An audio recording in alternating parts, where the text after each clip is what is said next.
Don't let stress wear you down. End the year feeling great at Planet Fitness with our big end-of-year sale. Join for just $1 down, $10 a month, cancel anytime now through December 31st. And end the year on the right or left foot with tons of variety and space in our squeaky clean and spacious clubs. And use the crowd meter in our app to pick the best time to visit. Join for just $1 down, $10 a month, cancel anytime. In club, online, or on our app. Deal ends December 31st. Join now at your local club or online at planetfitness.com. Hurry, deal ends Friday, December 31st. See club for details. Good morning, I'm Anna Marie, and it's time again for Focus. Lots of family gatherings end up with somebody sick. Let's try and prevent that. Our guest today is Hugh Adkins. He's the Bureau Director of Environmental Health. Welcome, Hugh. Thank you for joining us. Thank you for having us, and we're here to try to help you out. Okay, so people know that you're qualified definitely to tell us about food safety. Let's start with some of the basics. We have a lot of food whenever we have the families get together. What are some of the basics that we all need to remember? Well, the main basic thing is like when we were growing up, you got to wash your hands and constantly be re-washing your hands and cleaning the food surfaces, food prep surfaces, because one of the major causes of foodborne illness is cross-contamination between raw foods and ready-to-eat foods during the preparation process. Yeah. So wash your hands, keep washing your hands, and keep washing food surfaces. Right. Wash, rinse with warm, soapy water your contact surfaces, your cutting boards, your countertops, whatever you're preparing the food on, between each item that you're prepping. What about cutting boards? Are there certain kinds of cutting boards that are better? I've heard some people say, I prefer this because it doesn't hold as much bacteria, things like that. Now, wooden cutting boards are fine as long as you're doing a good, thorough scrubbing, cleaning, and sanitizing, actually, with some sort of bleach solution to get down in all the cracks and kill all the bacteria. There's nothing wrong with a good, solid wood cutting board. But the hard plastic type surfaces are good because you don't get as many dents and cuts for the bacteria to hide in. Before we move on to our next reason for foodborne illnesses, let's talk about what a foodborne illness is. Okay. What does that look like? Foodborne illnesses can be anything. The most common one around prepping big meals for family gatherings is salmonella, because poultry is a good source of salmonella, and it's just there. So you have to make sure you cook your foods hot enough to kill that. But if you have a salmonella infection, it's going to be like you hear lots of times, the flu-like symptoms, the high temperature, the diarrhea, the upset stomach, nausea, and that could onset anywhere from 6 hours after your meal to 24 to 48 hours. And lots of times the illness is not that severe for most people, but it could cause real problems with younger people, older people, and anybody that's on medication or taking chemotherapy. Say if you have a cancer patient in your home and your family, you need to take care that you're following all these steps, because if there's somebody with an immune system weakness, then they are more susceptible to the negative effects of foodborne illness. Okay, so salmonella is the most common one. Right. And a lot of times people think, oh, I got a touch of the stomach bug or a touch of the flu. But I think as we spoke about last time, the stomach bug is usually norovirus. Norovirus is big. Occasionally with beef and ground beef, you can get some E. coli, and those are they're not as common, although norovirus is becoming more and more common as a foodborne outbreak. But salmonella is still the leading foodborne illness bacteria that people encounter in the home. Is salmonella contagious? Like if somebody has it, can they spread it? No, it's not usually contagious. Like norovirus, right? Can be Noro spread. is. And norovirus is spread because people are not washing their hands after they go to the bathroom. Right. And particularly hepatitis A can be spread through food as well, and that's spread the fecal-oral route, just like you mentioned with norovirus. So it's just very important to make sure you're observing good hand hygiene, washing the hands often. Is hepatitis A, is that like curable? Is that something you get and then you get over? Yeah, it's something you get over. The symptoms are a whole lot like I mentioned earlier, flu-like symptoms with some jaundice which is really the indicator. And, which is the yellowing of the skin and eyes. Yeah, and people can be contagious with it without being symptomatic. Oh. But then once the symptoms set in, they only shed the virus for about a week. But also with Hep A, there's a vaccine, and once you have Hep A, you have immunity to it for life. Okay. Well, one little bright note right there and that. So that's kind of what foodborne illnesses look like. Okay. So now we're talking about foodborne illnesses. We've kind of taken a gross look at what that looks like in your life. And now we want to move on to, after salmonella and cross-contamination, things like that, what are other causes of foodborne illnesses that we need to look for? Food temperature is big, both on the prep side and the storage side. Okay. Lots of people, when they host big meals and are serving turkey, don't properly thaw the turkey prior to cooking, and then that makes it difficult to get the internal temperature hot enough to kill all the bacteria. So most people don't realize that it takes 24 hours for every 4 to 5 pounds of turkey if you have a whole turkey.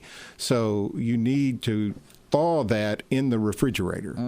And like I said, 24 hours for each 4 to 5 pounds. Now, you can also thaw a turkey in cold running water in the sink or in standing water if you change that water every 30 minutes. But don't you have to keep it from floating out of the water? I have to weight mine down with something when I've had to do that. It's difficult to do it that way. Sucker wants to float. Right. So the running water keeps it from floating, but then you're running water the whole time you're doing it. Oh, okay. So, but if you're going to do it in a in a cold water bath in your sink, you got to change that water every 30 minutes. Tell them why that is.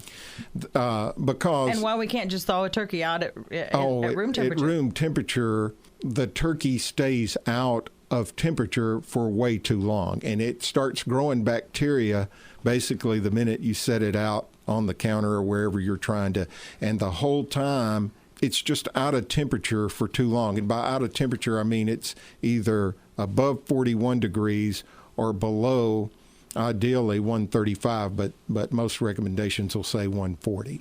If the outside of the turkey is thawing out faster, that's already starting to grow bacteria, because that's already spoiling as the inside is still frozen. Right.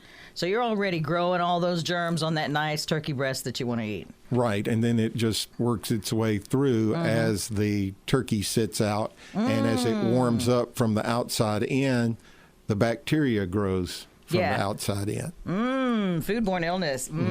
Yeah, so we want to make sure that you're doing that in the refrigerator anytime you're throwing out a turkey, because that's really the safest way. And you're going to have to plan on several days ahead of time. And then if you happen to have waited too long, in the sink, underwater, but you have to change that every 30 minutes, or under running water, which is just, I think that's just horrible that we would run the water that long. Yeah, that's not efficient at all. Yes, unless you've got a way to recycle that. Okay, so then we've got the turkey thawed out safely, or other foods thawed out safely in the refrigerator, and then we cook it. We cook it. You want to cook it to 165 degrees internal temperature. So you need a good meat thermometer to check the inside of the meat. And it's important also that anything you put in the turkey, like stuffing, it has to be cooked to 165 degrees as well. So when you put the stuffing in, and that's where there have been foodborne illnesses traced back to the stuffing. They cook the turkey to 165 degrees, but didn't check the temperature of the stuffing. So, so in some cases, I have seen people have to actually take the turkey out because you don't want it to get too you don't want it to get overdone and dry out. So you take the turkey out, take the stuffing out of it, and then cook that some more. Right, cook that some more in like a greased pan or something like that till it gets up to 165 degrees. So 165 is the magic number for turkey and poultry, things like that. Right. Okay. If you're cooking something else, and the other temperatures are very easy to find. We live in the world of Google. You Right. can find the temperature that you're supposed to cook the meat to. So look that up first, right? Right, and they're pretty simple. 165 degrees for poultry and turkey. Ground turkey also is 165 degrees. Good. Ground beef, however, is like 160, and a steak or something like that, a whole piece of meat that's small, can go down to as low as 145 with a cook temperature. Is that how people get rare steaks? Because I know some people like steaks rare. Or is that always like, that's taking your life in your hand? Well, I don't know if it's taking your life in your hands, but it's not nearly as safe. And they have menu labels, you'll notice, in restaurants that'll say things like, we serve our meats at whatever temperature. If you want it rare, it's going to be below 145 degrees, and there's a menu label that says, a required menu label that warns people that you're more susceptible to a foodborne illness if you choose to have your meat prepared at that temperature. Oh, I had not noticed that because I'm not a rare steak eater. Oh, okay. So yeah. I had not noticed that. That's good that they do. We're talking with Hugh Adkins, the Bureau Director for Environmental Health. We're talking about the environment of your kitchen in most cases, and foodborne illnesses. We're trying to prevent that. So you've thawed things safely. You've prepared things safely to the correct food temperature. You've used your little handy meat thermometer to find out. And then we have this big feast laid out on the table. Yeah, you've got it out on the table. And You should have got seen it his face. served. He kind of went like, here we go. Here we go, yeah. So, invariably, big family gathering meals, people will look forward to having leftovers. And that's great. It's great to have leftovers.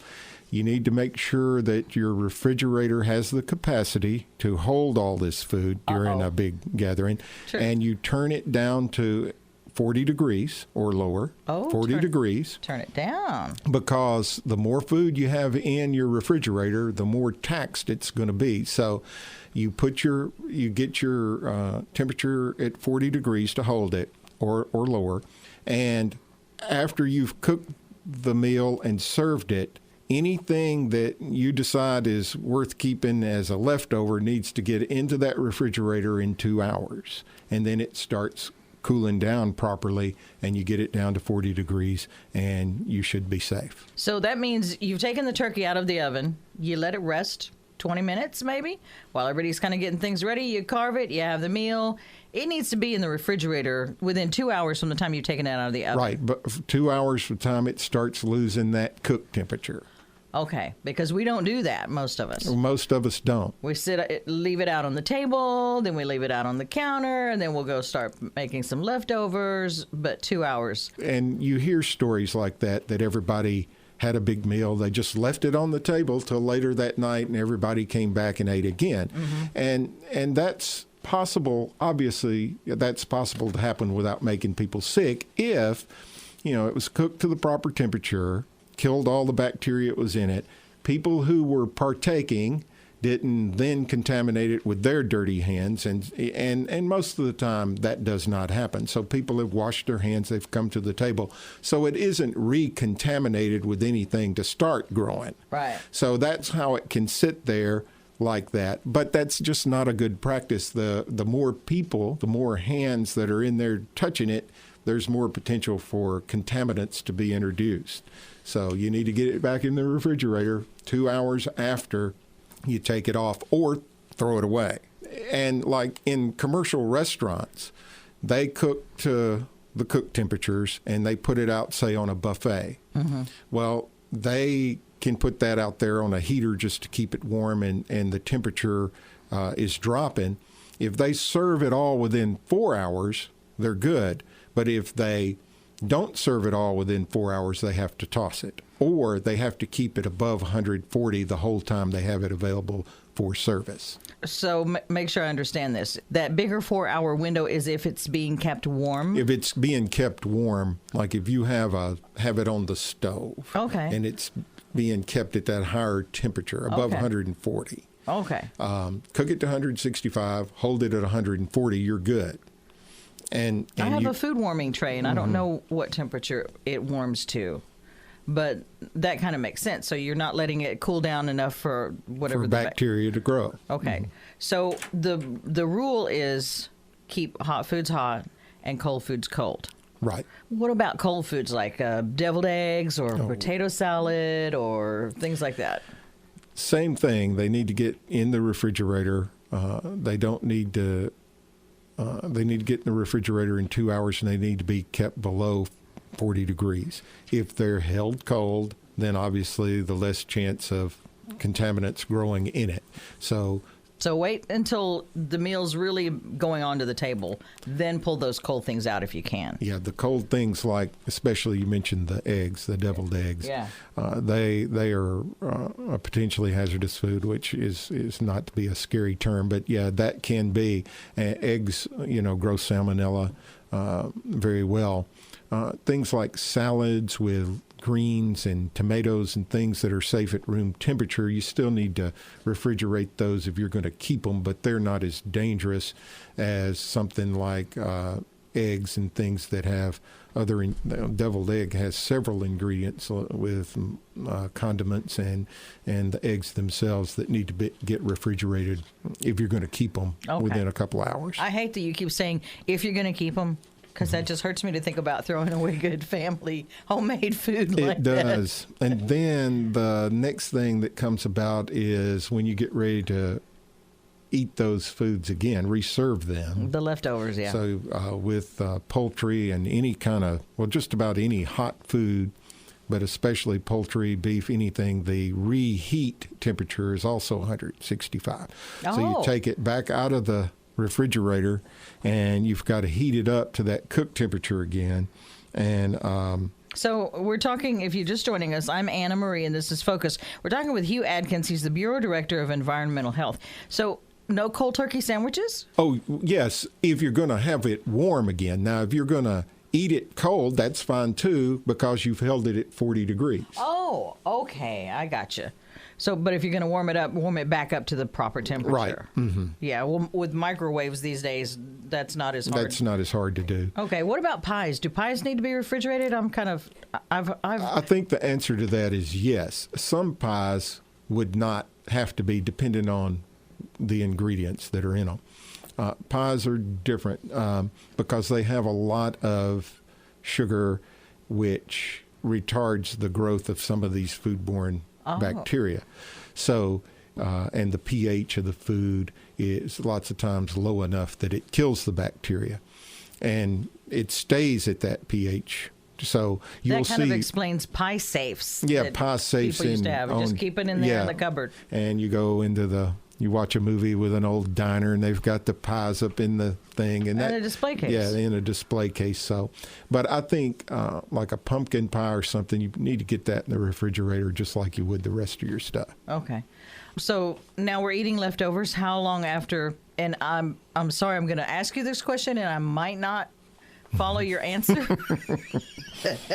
But I want to know really what I'm supposed to be doing as far as how long to keep leftovers. 4 or 5 days if you're keeping them at the proper temperature. Good. I would lean more toward 3 or 4, but 4 or 5. And turkey and foods like that are more potentially risk factors for salmonella growth, certainly you need to lean toward the 4 days, maybe 4 or 5. I would go 3 or 4. Nowadays, freezing is such a good option that you can really just make yourself a little plate in one of those plastic containers, pop it in the freezer. You don't have to worry about, I have to eat that within 3 or 4 days, and you can have something good for later. What are other things that we need to make sure that we're remembering when we have big family gatherings and lots of food so everybody stays healthy? As we mentioned, the basic hand washing. Another thing, too, is... Let's repeat that hand washing. Hand washing, the first rule in public health, whether it's food prep or anything, hand washing. And it's the most effective public health measure that's ever been discovered is hand washing. So we need to wash our hands. Also, we need to make sure that if we have any kind of fever or illness ourselves, that we're not prepping food. And if we have the sniffles or think we're going to sneeze, we need to get out, cover our mouth, wash our hands after. all those sorts of things. So hand hygiene rolls right into cross-contamination. You're contaminating the food with your hands.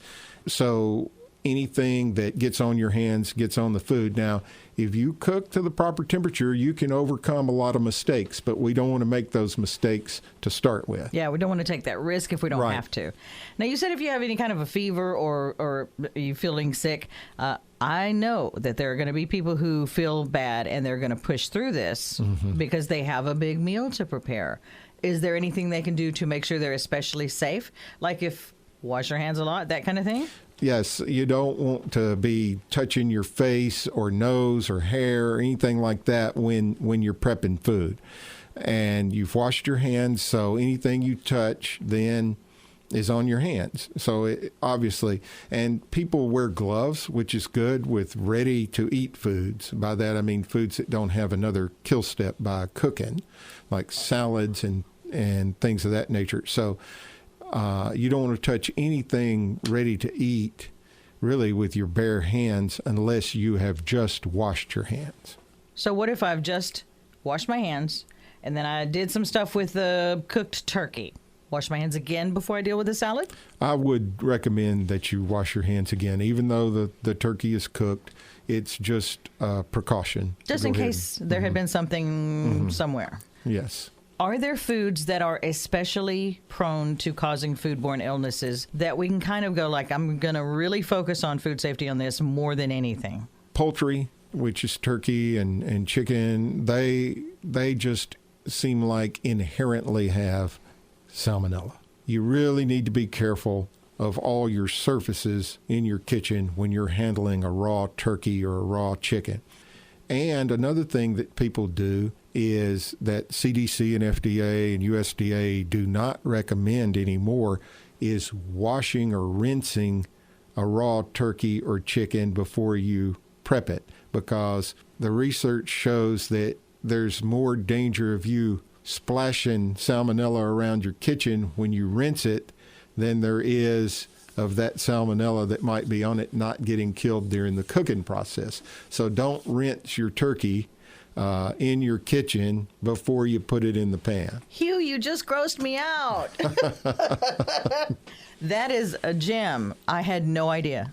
Yeah, well, that's recent research has led to that recommendation, and there are a lot of people. I think FDA, USDA, all those agencies probably got more pushback on that when they announced it, because it's just contrary to what we all grew up seeing in our home kitchens and doing ourselves. And people have, I think, just flat out, they heard comments, well, you could say that, but I'm still rinsing my turkey. And in most cases, you're probably going to be all right if you're doing the other things, re-sanitizing your prep surfaces after you do it. Most of us are not re-sanitizing the sink. No. After we wash the turkey. We've got that turkey in one side of the sink. We might have a sink full of soapy water on the left side. We got the turkey on the right. We're going to rinse that sucker off, take it out, and be careful with it, and put it in the oven, and we're going to go back to that sink and wash the lettuce. No, you don't want to wash the lettuce without cleaning and sanitizing your sink. See, I just paid Hugh back. I just grossed him out. Yeah. He went, oh, no. But I think that's some of what's going to happen, and I think that's probably why the new rule to not rinse the turkey. Right, and following a logical progression here is if you prep your salad first and then your turkey, that's not as big a danger as doing it the other way around, because the turkey is going to be cooked afterwards. The lettuce and the salad prep is not. So did you hear that? Prep your salad first, and then splash that salmonella around your kitchen if you're going to rinse that turkey off. That's right. I have no idea what I'm going to do now about that, because I feel like I need to rinse that off. However, I have that visual. I can see the salmonella all over the backsplash of the kitchen sink. Well, now that you're conscious that you could have splashed it, then you know to sanitize around your kitchen over there where you did it. Are there any things that we should be washing off with actual soap? I've seen some sort of vegetable washes and things like that. No, raw vegetables, rinse them under running water and use a light vegetable brush on those, and they'll be fine. They don't need any kind of soap or detergent on them. If we put alcohol in our sweet potato casserole, does that kill all the germs in it? No. I was hoping you would say yes. Yeah, and another thing, too, the alcohol content will evaporate, so you hear people joking that they had rum cake, so they need a designated driver. that there's nothing to that either. You mentioned somebody with a weakened immune system being more susceptible to foodborne illnesses. Anybody we should kind of look out for especially? And if we were going to say maybe we won't even feed them this certain food, is there anything that we might want to do to just err on the side of caution? I think if you prep your food accordingly, cook it to the right temperature and serve it, everybody at your meal will be safe. But you just need an abundance of caution when you are dealing with people with immune system deficiencies. And lots of things can cause that, like we said earlier, chemotherapy, drugs that suppress the immune system. So young kids and older people naturally have weaker immune systems, so you have to be really careful around them. But if you follow all these steps, and I think what that does is a good way to emphasize how important these measures are, because we get in the habits of our routines of the way we cooked all our lives, but we don't think about lots of times the reason. We think about cooking for the quality of the food and to make it taste right. And if we cook it too long at a certain temperature, maybe that affects the texture or the how much we might enjoy it. But the reason we're cooking is not because maybe it is because we like our certain foods hot and certain foods cold. It's to kill bacteria and keep people from getting sick. Could you possibly do me a summary of like hot foods hot, cold foods cold? Okay. Just so we can kind of wrap it up. And if somebody's just catching us now, they're going to get all the good stuff. Okay. For a safe meal at a family gathering, make sure you're washing your hands frequently. You're sanitizing your surfaces frequently. You're not cross-contaminating raw food with ready-to-eat food. You're keeping all foods as best you can between 40 and 140, either colder than 40, hotter than 140, and get it all, whether it's hot or cold, into the refrigerator 2 hours after you serve it. Any place we can go if we have any questions and go like, I don't remember that? Yes, you can call the Metro Public Health Department, or you can go, great websites on this. You can just Google food safety, safe meals, CDC, FDA, USDA will all pop up, and they have documents, one-pagers on all of this. Okay. Thank you very much for joining us. Thank you. Hugh Adkins, the Bureau Director for Environmental Health, helping us stay safe and healthy when we have those family gatherings and lots of food. Make sure you join us again next week, please. I'm Anna Marie, and that's Focus.